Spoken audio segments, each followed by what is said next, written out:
Sa pagmamahalan natin, ang Diyos ay ating kapiling. Pag-ibig niya'y lulubusin. Alleluia, alleluia, alleluia,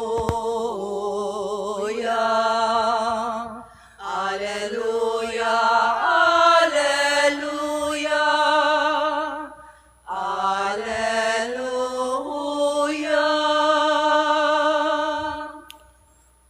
Sumainyo ang Panginoon. At sumaiyo rin. Ang mabuting balita ng Panginoon ayon kay San Lucas. Papuri sa iyo, Panginoon. Noong panahong iyon, sinabi ni Jesus sa kanyang mga alagad, "Sinasabi ko sa inyo, mga nakikinig, ibigin ninyo ang inyong mga kaaway, gawan ninyo ng mabuti ang mga napupuot sa inyo. Pagpalain ninyo ang mga sumusumpa sa inyo. Idalangin ninyo ang mga umaapi sa inyo. Kapag sinampal ka sa isang pisngi, iharap mo rin ang kabila. Kapag inaagaw ang iyong balabal, ibigay mo pati ang iyong baro. Bigyan mo ang bawat nanghihingi sa iyo. At kung may kumuha sa iyong ari-arian, ay huwag mo nang bawiin pa ang mga iyon. Gawin ninyo sa iba ang ibig ninyong gawin nila sa inyo. Kung ang iibigin lamang ninyo ay ang mga umiibig sa inyo, ano pang gantimpala ang inyong hihintayin? Kahit ang mga makasalanan ay umiibig din sa mga umiibig sa kanila. At kung ang gagawan lamang ninyo ng mabuti, ang gumagawa sa inyo ng mabuti, ano pang gantimpala ang inyong hihintayin? Kahit ang mga makasalanan ay gumagawa rin nito.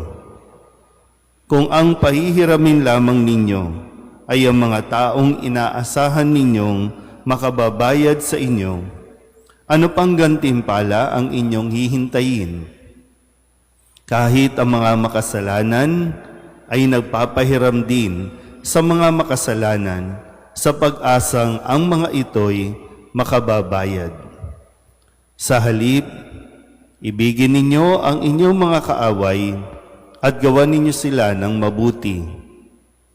Magpahiram kayo na hindi umaasa ng anumang kabayaran. Sa gayon, malaking gantimpala ang tatamuhin ninyo, at kayo'y magiging mga anak ng kataas-taasan. Sapagkat siya'y mabuti sa masasama at sa mga hindi marunong tumanaw ng utang na loob. Maging mahabagin kayo gaya ng inyong Ama. Huwag kayong humatol at hindi kayo hahatulan ng Diyos. Huwag kayong magparusa at hindi kayo parurusahan ng Diyos. Magpatawad kayo sa inyong kapwa at patatawarin kayo ng Diyos. Magbigay kayo at bibigyan kayo ng Diyos. Hustong takal, siksik, liglig at umaapaw pa ang ibibigay sa inyo. Sapagkat ang takalang ginagamit ninyo sa iba ay siya ring gagamitin ng Diyos sa inyo. Ang mabuting balita ng Panginoon. Pinupuri ka namin, Panginoong Hesukristo. Isang magandang umaga po sa inyong lahat. Ngayon po ay Huwebes ng ika-23 linggo sa karaniwang panahon.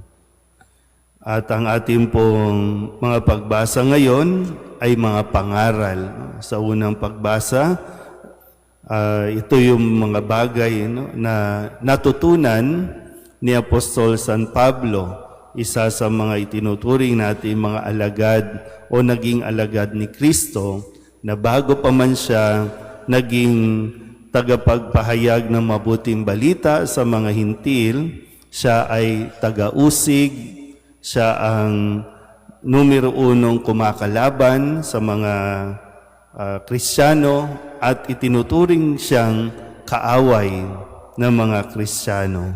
Pero ngayon, matapos nga niyang matutunan o matapos niyang maramdaman ang awa at tabag sa kanya ng Diyos, siya ngayon ang nangangaral tungkol sa mga kagandahang asal o mga kabutihang na dapat nating pinaiiral sa ating pong pang-araw-araw na buhay. At ito rin naman yung nilalaman ng ating Ebanghelyo mula kay San Lucas. Huwag kayong humatol, huwag kayong umasa ng kabayaran, magpatawad, at talagang ito ay mga pangaral ni Kristo. At ang sabi nga po, no, sa mga nakikinig. Nang akin po itong pinagninilayan simula kagabi, sabi ko, ang hirap naman. Ang hirap naman ng bagamat ito ay pangaral ni Kristo, pero siyempre inaasahan sa atin, sa mga nakikinig, na pagsusumikapan nating isabuhay ito. Lalo pa sa panahon natin ngayon na sinusubok talaga tayo. Yung kung hanggang saan ba ang ating pasensya, hanggang saan ba ang ating pong pangunawa o pag-unawang gagawin. Kasi no, sa talagang marami ang namumuhay na at mas pinipiling mabuhay sa galit sa mga panahong ito. Pero kailangan lang talaga natin maging discerning, no? Yung discernment na tinatawag, kailangan talaga natin itong ginagamit sa mga panahong ito. Tama ba na magwala tayo? Tama ba na magalit tayo? Tama ba na yung inahangad kasi, no, na inahangad natin, nakawan natin ang mga taong nagnanakaw din? Tama bang hatulan natin, no, kasi talagang kailangan natin ng mga taong magkakaroon ng credibility. Kailangan talaga natin ipairal, magsimula sa atin. Agamat, no, sabi ko nga, talagang napakabigat na pangaral na dapat nating isabuhay.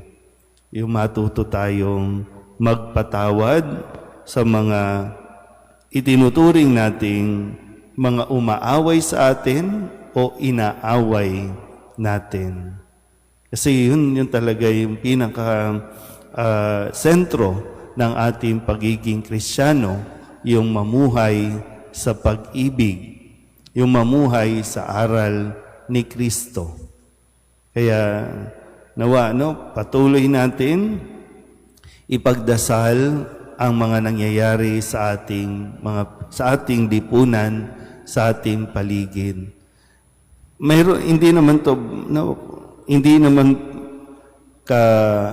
pwedeng maiba o ilalayo sa aral na natutunan natin, na sinasabi natin, the Lord is merciful and just. Hindi lang basta pagpapatawad, kundi meron ding hustisya na ibibigay para sa lahat. Patatawarin tayo, tama yun, pero haharapin din natin ang hatol para sa atin. So, hindi magkahiwalay, kundi pag sinabi natin, the Lord is merciful, huwag natin kakalimutan, the Lord is just. Kaya, kung hindi na natin kaya, ipaubayan na natin sa Diyos. Pero kailangan may natututunan din naman tayo.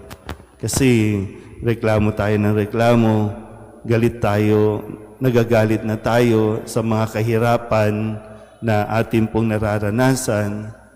Pero tayo din naman ang nagiging sanhi ng kahirapang ating nararanasan. Tayo din naman ang pumili sa mga taong magpapahirap sa atin. Kasi may mga pagkakataon, okay, nagpatawad tayo, at may pagkakataon na kailangan mong magbigay ng nararapat na hatol. Pinatawad mo, pero hindi na ibig sabihin, bibigyan mo ulit ng pagkakataong gumawa ng kasalanan sa iyo. Pero yun nga, no? Ang panawagan ni Kristo, magsimula sa atin. Huwag tayong mag-demand sa iba na sila ang gumawa nito. Kapag dumating ang pagkakataon na itong mga sinasabi ni Kristo ay maranasan natin, pakatandaan natin lagi kung ano ang dapat na ikilos, kung ano ang dapat gawin ayon sa aral ni Kristo. Amen?